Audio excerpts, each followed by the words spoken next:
How to fix YouTube error 153, video player configuration error on Android. This tutorial shows you how to resolve the error 153 issue and get your YouTube videos playing again. First, open your Android settings. Tap on Apps and search for YouTube.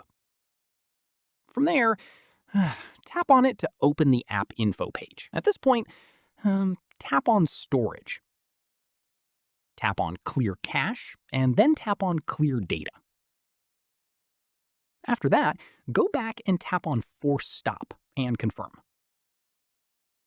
Reopen YouTube and check if error 153 is still appearing.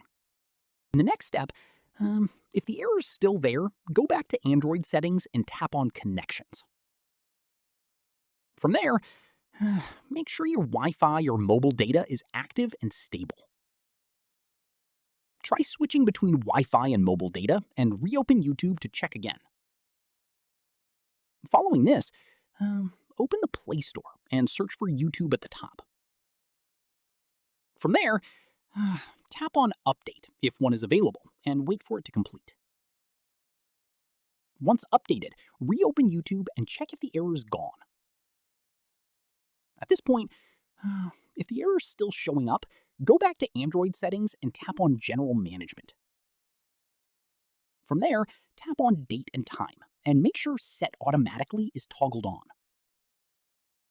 From here, an incorrect date and time can sometimes trigger playback errors, so make sure this is set correctly.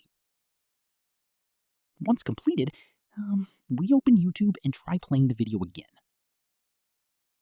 And keep in mind, error 153 can sometimes be tied to a specific video rather than your app or device. Try playing a different video to check if the error is isolated to one particular video or happening across all content. And that's it. If this guide helped you fix YouTube error 153, give it a like, subscribe for more Android tutorials, and tap the bell icon for updates. See you in the next one.